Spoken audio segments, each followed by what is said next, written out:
Hey there, duelists. Welcome back to Team APS Plus. Today, we're going to be imagining what the Power 9 of Yu-Gi-Oh! Would be. And you might not have ever heard that term or phrase. Well, I'm glad you asked. The Power 9 is a thing in Magic the Gathering, actually. So, these are the 9 most powerful cards ever printed in Magic the Gathering. As you guys can see, the Power 9 are 9 rare cards found in the Alpha, Beta, and Unlimited sets. They're widely considered to be the most powerful cards ever printed. They play an important role in the competitive tournament atmosphere, and they're only legal in vintage format, and then they're restricted there, where you can only use one copy of these cards. These cards are so powerful that they're considered broken. And as you can see, there's some pretty obscenely good ones. Take an extra turn, that's Time Walk, or draw 3 cards, force your opponent to draw 3 cards. Black Lotus, add 3 mana of any color to your mana pool. That's insanely strong.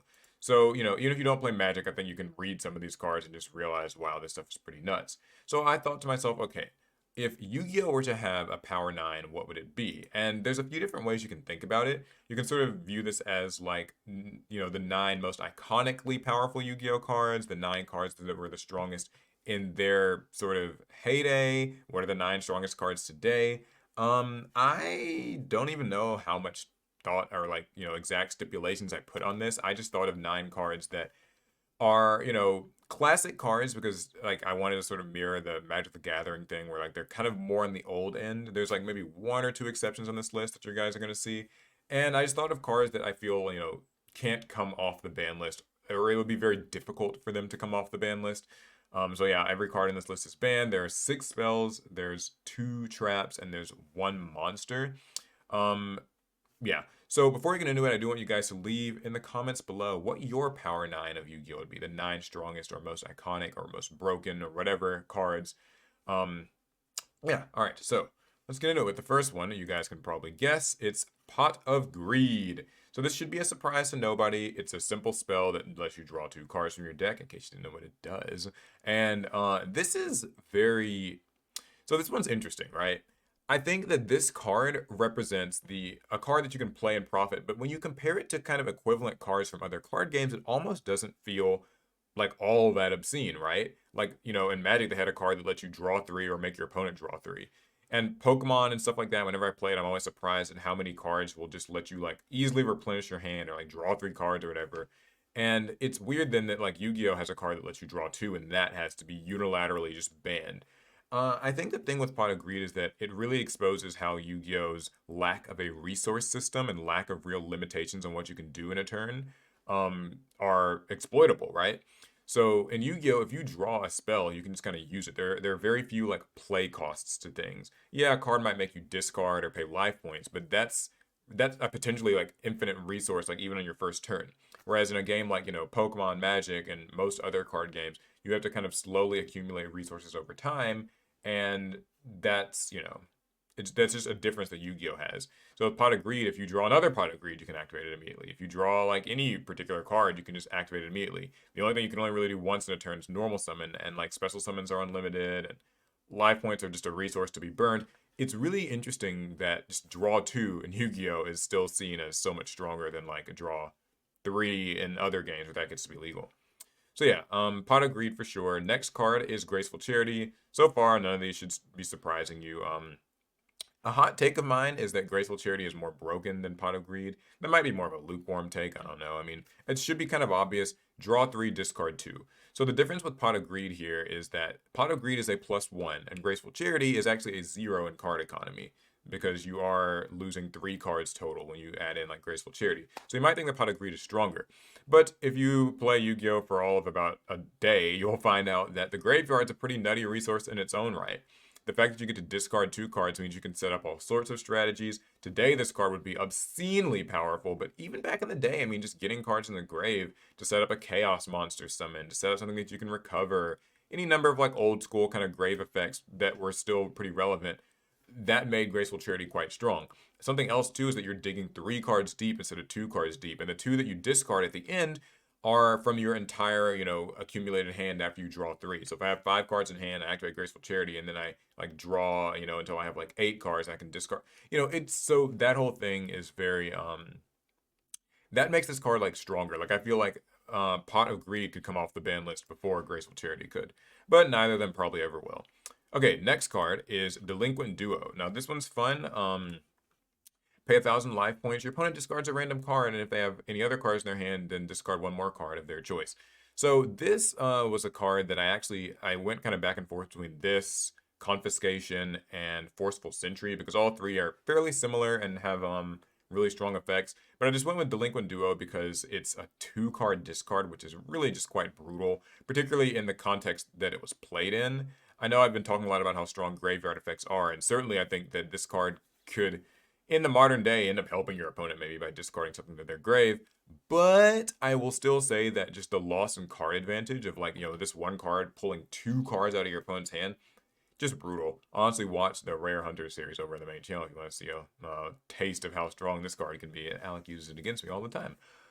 Yeah, but it's insane. It's really very powerful. I think that it's just one of those ones that just really can't come back. So yeah, it really goes to show once again just how like individual cards in Yu-Gi-Oh are quite powerful because they can be played without resources. A card like this in some other games might fly just fine, but yeah, in Yu-Gi-Oh, nah, none of that. Okay, next card is Painful Choice. So this one, I think everybody guessed would probably be here. Select 5 cards from your deck, reveal them to your opponent. Your opponent selects one card among them. You add it to your hand, and the other cards get discarded. It's funny because the more and more I look at cards like this, the more I realize that other card games, like in some other card games, this is like the extent of what they get for like deck searching, right? Like the ability to add something from your deck to your hand. Um, Maybe more or less. Like sometimes they'll like excavate. This is letting you pick, so that's already much stronger. But yeah, so you select 5 cards. Your opponent gets to pick what you get, and the rest go to the grave. We know that sending stuff to the grave is strong. We know that selectively searching in Yu-Gi-Oh is strong. Just all in all, I mean, this card really and truly it sets up everything. I mean, we know like Foolish Burial is limited to 1, so there's so many cards in Yu-Gi-Oh, especially today, but even back then, where like any of the cards your opponent picks to add to your hand are good, and then the rest being in the grave still means that they're largely a resource to be like revived, recovered.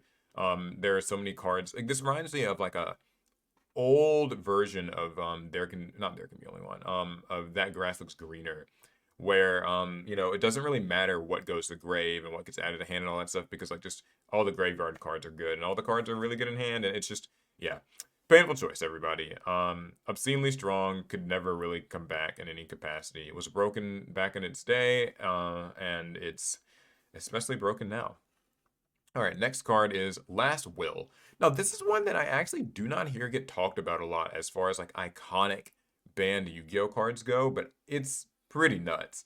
If a monster on your side of the field was sent to your grave this turn, you can special summon a monster with an attack of 1,500 points or less from your deck. That's wild, right? Like if you think about how this would be used today, you can link off any monster into just some link one and then activate Lost Will or Last Will and summon any monster from your deck with 1,500 attack or less. Maybe back in the day when they were designing this card, they thought, well, okay, you're letting them summon a weak monster from the deck, so it's not so bad. But as we all know, weak monsters in Yu-Gi-Oh are usually the play starters. They're usually the things with the most broken effects. The monster's effect isn't negated. It's just it's wild, right? Like it's absolutely wild. So yeah, Last Will. I mean, I just think like this is one of those ones that it was printed super duper early. I think this is in like some starter decks, but accessing literally any card from your deck just because something went to the grave, stupid, just absolutely stupid. Okay, next card is Soul Charge. So this is one where I bounce back and forth between this and the next card, Dimension Fusion. So I would only put one of them on the list, and it's kind of up to you which one you think is maybe more deserving. I think Dimension Fusion kind of fits the bill of being more of like a classic old school card, so it factors in more with that lore of like the Power 9. I think it fits more closely, but I would say that Soul Charge is probably more abusable as a card, like in the context of modern Yu-Gi-Oh. They're both really good. We're kind of splitting hairs, but targeting a number of monsters in your grave, summon them, and you lose 1,000 for each. It's not a cost to do this. You just lose 1,000 for each. You can't conduct your battle phase the turn you use this card.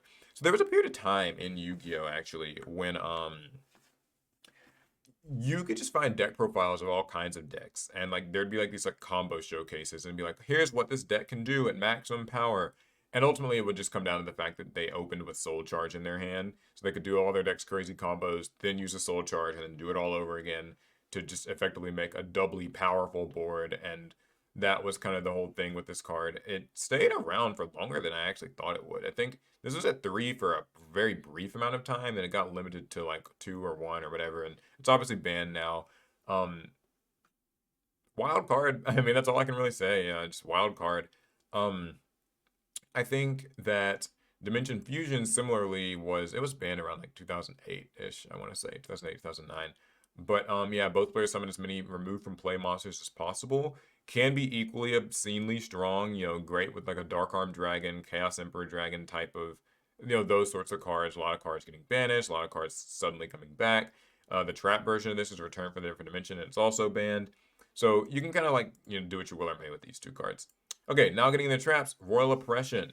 So each player can pay 800 life points to negate the special summon of a monster or monsters, and or an effect that special summons a monster, and destroy those cards. This card is nuts. People think that, a lot of floodgates today are strong. This card is just ridiculously good. I actually fun fact, I played this card back when I was kind of first getting into competitive Yu-Gi-Oh! I was playing like a hero stun sort of deck or something like that, and it was really good. It's great because this can negate not only special summons of monsters that don't start chains, like, Dark Arm Dragon, Cyber Dragon, Judgment Dragon, whatever, like Chaos Sorcerer, but also an effect that special summons monsters. So you can also negate Monster Reborn or, whatever have you. And so that's insane. I mean, like, there's not a lot more to say about this. This is just the most obnoxious sort of trap restrictive card. As we know, life points mean nothing. There's no once returns on this. I was always surprised they didn't maybe like errata this card and make it where it's like a hard once return on the effect, but that would still be really good. So yeah. Next trap is Imperial Order. So this is a funny one. Negate all spell card effects on the field during each of your standby phases, pay 700 life points, or destroy this card. Now, this is the old printing of the card, so you guys might be sort of confused if you haven't been playing Yu-Gi-Oh! For more than just a few years. They errated this card, and it still just had to end up getting banned again.